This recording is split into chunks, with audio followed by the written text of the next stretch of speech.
What is up, everybody? It is DJ Martini Midwest Reviews coming at you with another video for my channel. Today we have a really good one. We're going to be talking about the Talaria XXX Pro, new for 2025, and I'm super excited. It took me a long time to save up for one of these, so I'm glad you're here with me.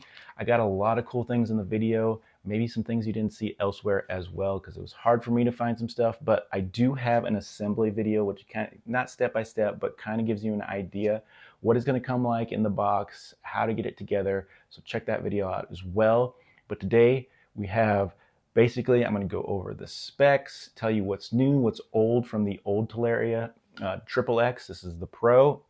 And then also to take you for a ride. I got the ride gear on, take you out in the streets. I'm not going to be able to get into any dirt trails because I would have to get a little farther out for that. So we're just going to do a little street riding, but I'll get you some really cool views. I got the 360 camera.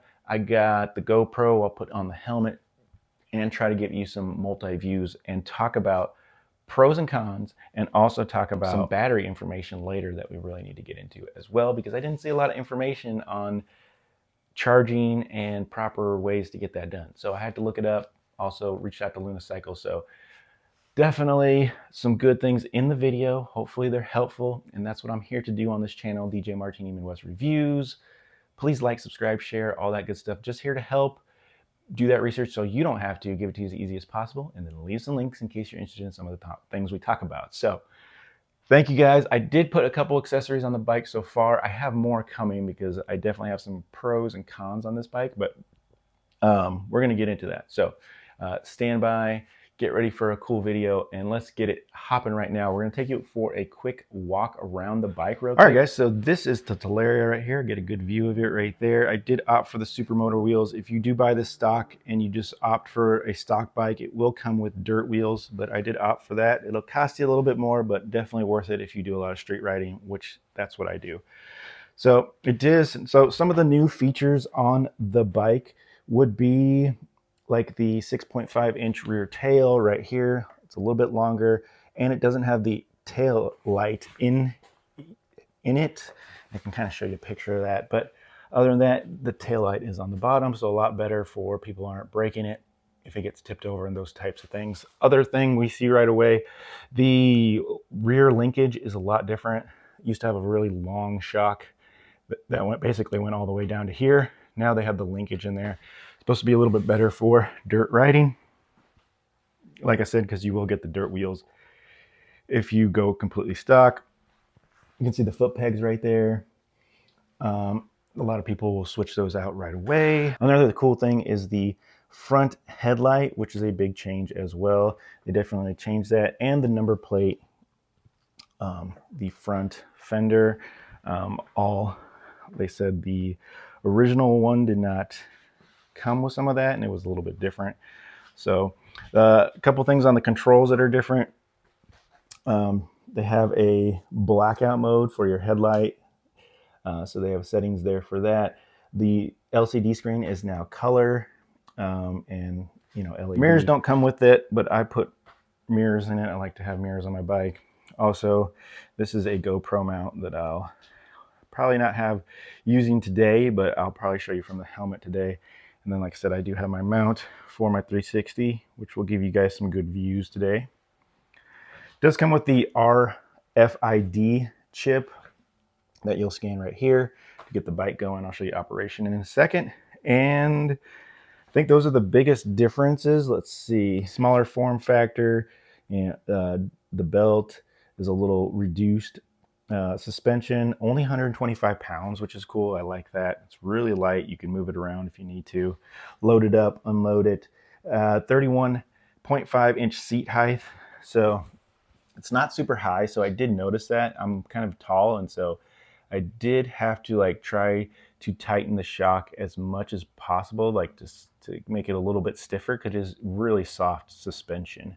But it does have the same IPM motor, full it's FOC Syn Wave controller, full suspension, good throttle, and it does have the 4-piston 220 millimeter brake. So all those are the same as the old model. So very cool. It does come with the 40 amp hour, 60 volt battery. Top speed is 20 miles an hour unless you cut the brown cable, which there's videos out there, so I'll let you research that, but they're out there. It's not hard to do.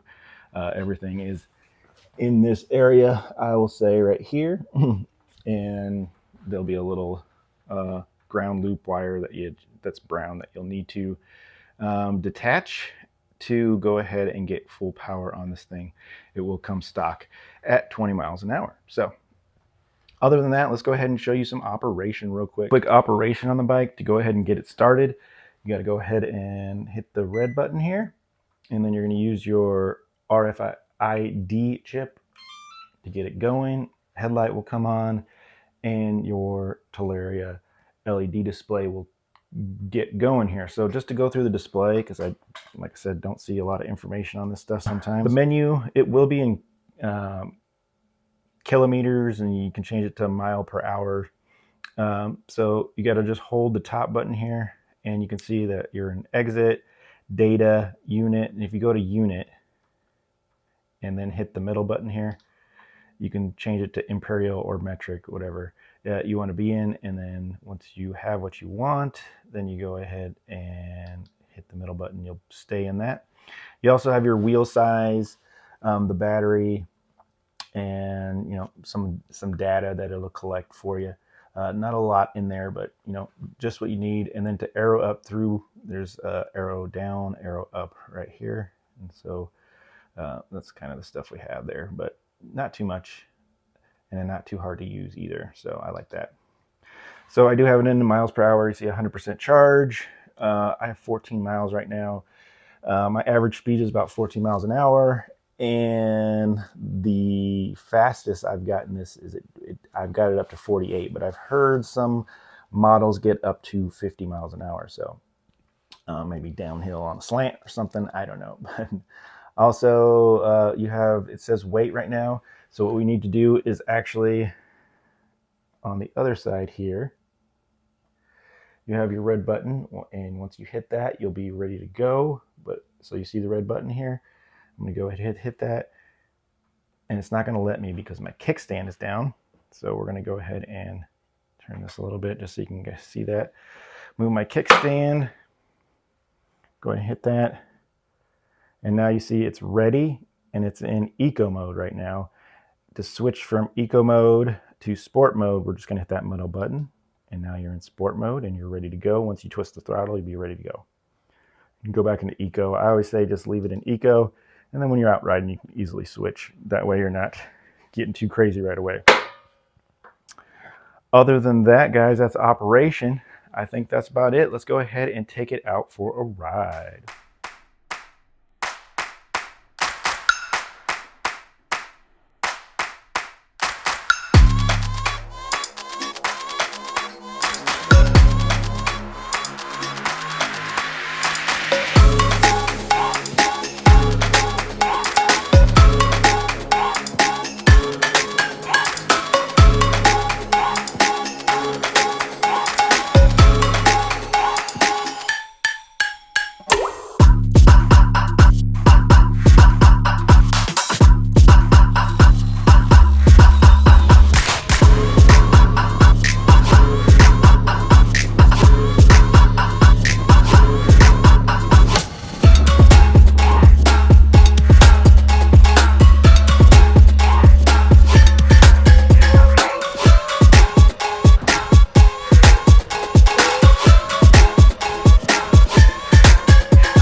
so let's come up with some pros and cons real quick. Pros for the Talaria is the throttle is awesome. You see me maneuvering really nicely through corners, accelerating and taking off. So I love the throttle on this bike. Low profile, and the bike is light, which makes it agile and nimble, which is really fun. Do love the CST tires. The Supermotos feel really good. Michelin belt that it comes with is also really good and easy to replace if you needed. Some cons that I definitely want to throw in here is the seat is super narrow, hurts my butt. I went on a 14-mile ride and my butt was on fire in pain because the seat is so narrow, and I am very skinny and have a small butt in my opinion. It does have a dirt bike feel, but it does take a little learning curve if you're a motorcycle rider because it doesn't have the rear brake on the foot peg, and also the foot pegs need replacing as well, but we'll get that done in the future. Other than that, I think this bike is really, really good. I would recommend it for fun, and it's a great experience for riding. So there it is. Let's go on to my next segment. Finishing this video up with the Talaria XXX 2025 Pro. I wanted to show you quick the charger and a couple things about the charger. So it goes from 25% all the way up to 100%. We'll have a red light here, but green lights here, and they will flash when they're charging. So you know when they're charging, when they're solid, they're charged. So you're good to go. So pretty easy. There is a process to this. So I just wanted to show it really quick. So there's a blue little plug here. You want to go ahead and plug this into the bike first. It does have like a little twist connector here. So when you're in there, right, there's an arrow. Just take a look at it. Go on in, kind of locks in when it goes in, and then you know it's not going to pull out or anything. So you want to go into the bike first, then go ahead and plug into your wall outlet.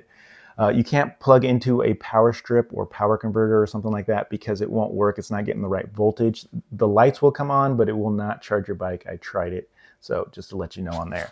You can plug into like a construction grade extension cord that's going straight into the outlet. That'll work, but you can't go into a power strip or something like that, just to let you know. Also, so like I said, when it's charging, it will be flashing, and when the lights are all solid, all the way to 100%.